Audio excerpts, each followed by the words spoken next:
Everyone. आज discuss करने जा रहे हैं गारंटी के बारे में। What is guarantee?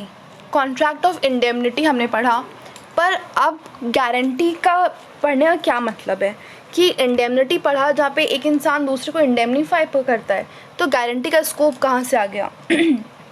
सेक्शन 126 में गारंटी डिफाइंड है ऑफ इंडियन कॉन्ट्रैक्ट एक्ट में कि कॉन्ट्रैक्ट ऑफ गारंटी होता क्या है। तो कॉन्ट्रैक्ट ऑफ गारंटी कुछ ऐसा है कि जहाँ पे एक प्रॉमिस होता है या फिर एक प्रॉमिसर दूसरे इंसान को प्रॉमिस करता है कि कुछ भी अगर वो इंसान डिफ़ॉल्ट ऑफ द पेमेंट नहीं कर पाएगा तो I will be the guarantee here. मैं देखूँगा कि वो पेमेंट उस पर्टिकुलर टाइम पे वो इंसान करे। अब यहाँ पे जब वो इंसान पेमेंट नहीं करता है तो कौन लायबल होगा? जो प्रॉमिस किया है। तो यहाँ पे 3 पार्टीज़ हैं। अगर बेयर एक्ट की डेफिनेशन देखें तो ये कुछ कहता है कि a contract of guarantee is a contract to perform the promise और discharge the liability of a third person in case of his default. The person who gives the guarantee is called surety. The person in respect of whose default the guarantee is given is called the principal debtor, and the person to whom the guarantee is given is called the creditor.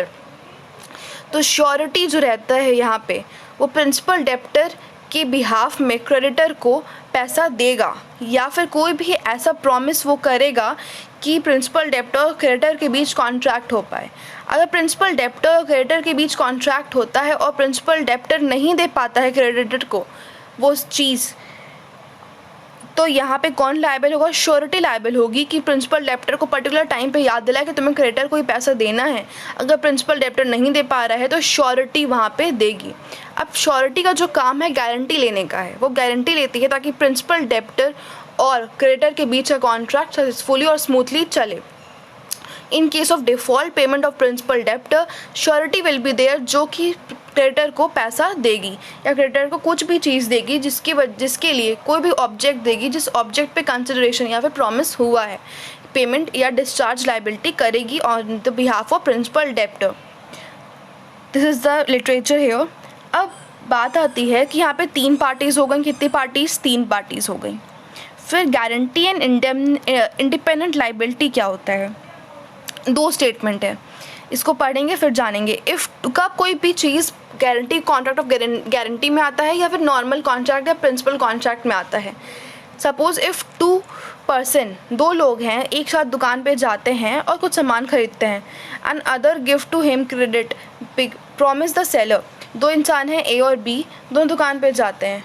A B को ए बोलता है कि ये जो कि shopkeeper creditor रहा है, तो ए बोलता है कि अगर बी पेमेंट नहीं कर पाएगा, इफ़ ही डज़ नॉट पे आई विल, अगर वो नहीं देगा देन आई विल।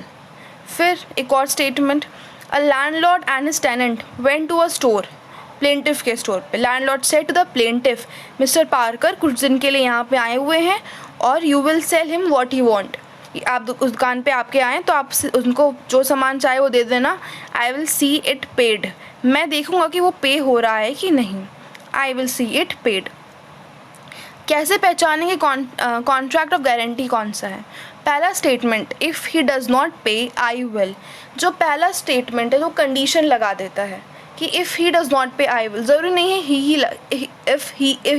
इफ़ लगे, पर एक स्टेटमेंट से आपको समझ में आएगा कि वो सामने वाली बात वो गारंटी में आ रही है कि नहीं आ रही है, वो सामने पर्सन गारंटी ले रहा है कि नहीं। अब यहाँ पे उसके बिहाफ में ले रहा है, इफ़ ही डज़ नॉट पे आई विल, पर यहाँ पे इन्होंने बोला कि I will see it paid, तो मैं देखूँगा कि वो पेड हो रहा है कि नहीं।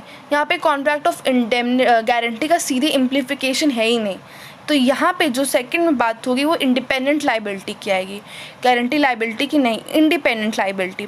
तो मिस्टर पार्कर विल बी होल्डली लायबल, और यहाँ पे उनके लिए कोई भी गारंटी नहीं लिया है, ना कि लैंडलॉर्ड ना कि टेनेंट। पर यहाँ पे जो बी और ए की बात हो रही थी, ए ने ज़रूर गारंटी ली है बी के लिए, तभी उसने बोला है इफ़ ही डज़ नॉट पे आई विल।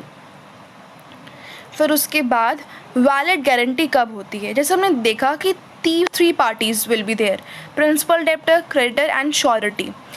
तो ये 3 पार्टीज़ जो होती हैं, यही 3 पार्टी उसको वैलिड गारंटी बनाती हैं। वैलिड गारंटी के लिए क्या क्या इंपॉर्टेंट है? वैलिड गारंटी के लिए एक प्रिंसिपल डेप्टर और क्रेडिटर के बीच एक प्राइमरी कॉन्ट्रैक्ट होता है। सबसे पहली बात, जो कॉन्ट्रैक्ट प्रिंसिपल डेब्टर और क्रेडिटर के बीच होता है उसको हम बोलते हैं प्राइमरी कॉन्ट्रैक्ट। अब इस प्राइमरी कॉन्ट्रैक्ट में क्या होता है, और सिक्योरिटी और क्रेडिटर के बीच जो कॉन्ट्रैक्ट है उसको हम सेकेंडरी कॉन्ट्रैक्ट बोलते हैं। जो सेकेंडरी कॉन्ट्रैक्ट होता है वो कोलैटरल होता है प्राइमरी कॉन्ट्रैक्ट से। जैसे प्राइमरी कॉन्ट्रैक्ट वर्क करेगा वैसे ही सेकेंडरी कॉन्ट्रैक्ट वर्क करेगा। अगर प्रिंसिपल डेब्टर और क्रेडिटर के बीच कोई कॉन्ट्रैक्ट हुआ है, अगर प्रिंसिपल डेब्टर और क्रेडिटर के बीच कॉन्ट्रैक्ट वर्क कर रहा है तभी सेकेंडरी कॉन्ट्रैक्ट वर्क करेगा। तो प्रिंसिपल डेब्टर और क्रेडिटर के बीच कोई भी कॉन्ट्रैक्ट हुआ है, सपोज ए और बी, ए ने बी को, ए और बी के बीच ऐसा कॉन्ट्रैक्ट हुआ कि बी का एक फैक्ट्री है और ए वहाँ पे सप्लाई करता है सामान। पर एक टाइम आया जब ए बोला कि मैं तुम्हें सप्लाई नहीं करूँगा क्योंकि मुझे टाइम टू टाइम पेमेंट नहीं मिल पा रहा है। तब वहाँ पे सी आया, सी बोला कि तुम उसको सप्लाई करो, सामान मैन्युफैक्चरिंग सप्लाई करो, रॉ मटेरियल्स। अगर वो नहीं दे पा रहा है पैसा और वो विदिन अ टाइम देगा, मैं श्योरिटी लेता हूँ वो विदिन अ टाइम देगा, and if he will not then I will. तो यहाँ पे जो हुआ, प्रिंसिपल डेब्टर और क्रेडिटर के बीच जो कॉन्ट्रैक्ट हुआ उसके बेस पे सेकेंडरी कॉन्ट्रैक्ट, तो मतलब श्योरिटी और क्रेडिटर मतलब सी और ए के बीच कॉन्ट्रैक्ट वर्क करेगा। तो अगर प्रिंसिपल डेब्टर पैसा नहीं दे पाया तो जो बी था, जो रॉ मटेरियल सप्लाई कर रहा है, जो क्रेडिटर था, वो किससे रिकवर करेगा? श्योरिटी से। वो रिकवर करेगा श्योरिटी से, आसानी से पैसा वो उससे रिकवर करेगा। फिर इसके बाद पोजीशन ऑफ माइनर की पोजीशन क्या होती है ये जानना ज़रूरी है। जो माइनर इंडियन कॉन्ट्रैक्ट एक्ट में वो कॉन्ट्रैक्ट में आ सकता है। कोई भी कॉन्ट्रैक्ट विद माइनर जो होता है वो वॉइड होता है, वो वॉइड एब इनिशियो होता है। तो अगर प्रिंसिपल डेब्टर की पोजीशन पे अगर माइनर है, अगर माइनर यहाँ पे प्रिंसिपल डेब्टर की पोजीशन पे है तो क्या होगा? अभी भी कोई भी कॉन्ट्रैक्ट में अगर माइनर आता है, he can only be a beneficiary, और उससे डेब्ट लेने के लिए उससे क्रेडिटर जो होता है पैसा नहीं मांग सकता है किसी भी कीमत पे। पर अगर हम यहाँ देखें, एक सिंपल सा एग्जांपल है, सेक्शन 68 जो of Indian contract act supply of necessities to minor करता है, और अगर फिर वो माइनर प्रिंसिपल डेब्टर पैसा मांगता है माइनर से, तो वहाँ पे क्या हो जाएगा? वहाँ पे वो कॉन्ट्रैक्ट वॉइड हो जाएगा। श्योरिटी अगर गार्जियन है, कि श्योरिटी का मेन पर्पस क्या है? Is to make principal debtor pay and complete the promise on time and not the other way by paying and completing the contract for him. Principal debtor जो surety है यहाँ पे, उसका यही काम है, प्रिंसिपल डेब्टर जो टाइम टू टाइम पैसा क्रेडिटर को दे। पर अगर क्रेडिटर को पैसा नहीं देता क्योंकि वो माइनर है, वो सप्लाई ऑफ नेसेसिटी से पैसा नहीं दे रहा है, वो सप्लाई ऑफ नेसेसिटी की बात अलग है। फॉर एग्जांपल वहाँ पे यही ले रहे हैं, सेक्शन 68 सप्लाई ऑफ नेसेसिटी ले रहे हैं। अगर principal debtor as a minor है यहाँ पे नहीं दे रहा है तो श्योरिटी उसको कंपेल नहीं कर सकता कि तुम उसको क्रेडिटर को पैसा दो। ना श्योरिटी खुद एक गार्जियन ऑल्दो है, वो गार्जियन बन के वो उसके बिहाफ में भी नहीं कर सकता, क्योंकि प्रिंसिपल डेब्टर और क्रेडिटर और ये श्योरिटी, इन तीनों के बीच कॉन्ट्रैक्ट प्रॉपर कंसिडरेशन से होना चाहिए।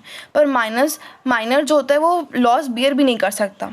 तो इसीलिए जो माइनर्स होते हैं वो कॉन्ट्रैक्ट ऑफ इंडेमनिटी में नहीं आ सकते, क्योंकि अगर कॉन्ट्रैक्ट ऑफ गारंटी में आते हैं तो माइनर अगर कॉन्ट्रैक्ट ऑफ गारंटी में आते हैं तो वो कॉन्ट्रैक्ट इटसेल्फ वॉइड हो जाएगा। डेब्ट term to be void, the contract of surety is not collateral but a principal contract. तो वो जो कॉन्ट्रैक्ट हो जाएगा प्रिंसिपल कॉन्ट्रैक्ट हो जाएगा अगर माइनर आता है, क्योंकि वो श्योरिटी और क्रेडिटर के बीच फिर हो जाएगा, जहाँ पे श्योरिटी को भी माइनर के बिहाफ में पैसा देना पड़ेगा। देन उसके बाद कंसिडरेशन की बात अगर करते हैं हम, कंसिडरेशन क्या होता है? Consideration for guarantee, anything done or any promise made for the benefit of the principal debtor may sufficient consideration to the surety for giving the guarantee। कोई भी अगर प्रॉमिस अगर श्योरिटी करता है या फिर on for the benefit of principal debtor, अगर कुछ भी कंसिडरेशन, अगर कोई भी प्रॉमिस बनता है प्रिंसिपल डेब्टर के बेनिफिट के लिए, तो वो जो कंसिडरेशन है to the surety for giving the guarantee enough है। फॉर एग्जाम्पल, बेरा एक्ट का एग्जाम्पल ले लेते हैं। A sells and delivers good to B. C afterward requests A to forbear to sue B for the debt for a year and promises that if he does so, C will pay for them in default of payment by B. A agrees to forbear as requested. There is sufficient consideration for C's promise. तो main object guarantee का consideration का ये है कि जो भी act या promise बने वो केवल किसके लिए हो, benefit of the principal debtor के लिए होना चाहिए. तो ए सेल करता है या डिलीवर करता है बी को गुड. सी रिक्वेस्ट करता है ए से कि वो क्या करता है ए को कि वो बी को स्यू ना करे फॉर द डेप्ट 1 साल के लिए. और वो प्रॉमिस करता है कि अगर इफ़ ही डज सो, अगर वो ऐसा करता है तो सी उसको सारा default of payment of amount B को, जो कि बी को करना चाहिए था, वो उसको कर देगा. तो ए यहाँ पे अग्री हो जाता है कि वो उस टाइम पीरियड के लिए स्यू नहीं करेगा. और वो जो ये कॉन्ट्रैक्ट हुआ, जो ये प्रॉमिस हुआ, फॉर द कंसिडरेशन हुआ, तो ये वैलिड हुआ क्योंकि it is made for the benefit of the principal debtor. एक और एग्जाम्पल ले लेते हैं जो कि थर्ड इलस्ट्रेशन है, जो कि बोला है वॉइड बोला है, पर हमारे कुछ पहले इलस्ट्रेशन देख लेते हैं. ए कुछ सामान डिलीवर करता है, सेल करता है बी को. सी उसके बाद जब डिलीवरी हो जाती है विदाउट कंसिडरेशन, ए और बी के बीच हो गया, without consideration agree to pay for them in default of B. A को अग्री हो जाता है ए को कुछ पैसे देने को ऑन डिफ़ॉल्ट ऑफ बी, अगर जब बी नहीं दे पाया. तो ये अग्रीमेंट यहाँ पे इन्होंने इलस्ट्रेशन में वॉइड कहा है. पर फॉर फ्यूचर बहुत सारे हमारे Bombay high courts, Allahabad high court और बहुत सारे हाई कोर्ट्स में ये बोला है कि ये जो कंसिडरेशन बात हुई यहाँ पे की गई है थर्ड इलस्ट्रेशन में, जो कॉन्ट्रैक्ट हो चुका है, सेल कर चुके हैं, उसके बाद सी जाके बोल रहा है कि मैं ऑन डिफ़ॉल्ट ऑफ बीस पेमेंट आपको पैसा दूंगा. तो यहाँ पे इन्होंने वॉइड कहा है, पर इन एक्चुअल पास्ट कंसिडरेशन बहुत सारे केसेस में वैलिड कही गई है. वही चीज़ आता है फ्यूचर कंसिडरेशन के लिए, फ्यूचर डेप्ट के लिए, तो वो भी वैलिड होता है. फिर आते हैं हम ये 3 कंसिडरेशन कैसे कैसे होता है यहाँ पे देखते हैं. ये मैंने लिटरेचर इसका लिखा हुआ है. सबसे पहले 3 पार्टीज हो गई हमारी, श्योरिटी, क्रेडिटर और प्रिंसिपल डेप्टर. तो फिर यहाँ पे सबसे पहले प्राइमरी कॉन्ट्रैक्ट, जो कि प्रिंसिपल डेप्टर और क्रेडिटर के बीच होता है, प्राइमरी कॉन्ट्रैक्ट. तो यहाँ पे जो कंसिडरेशन होता है वो प्रिंसिपल डेप्टर और क्रेडिटर के बीच होता है. क्रेडिटर सप्लाई करता है गुड्स और principal debtor will pay for it. दूसरा जो होता है श्योरिटी और क्रेडिटर के बीच होता है सेकेंडरी कॉन्ट्रैक्ट, कि अगर क्रेडिटर तो सप्लाई करेगा और on behalf of principal debtor surety will pay in default of the principal debtor. तीसरा भी एक होता है जो कि होता है कंसिडरेशन प्रिंसिपल डेप्टर और श्योरिटी के बीच. इसमें क्या होता है, श्योरिटी जो होता है वो बाद में इंडेमनीफाई या रिकवर कर सकता है प्रिंसिपल डेप्टर से वो अमाउंट जो उसने पे किया है.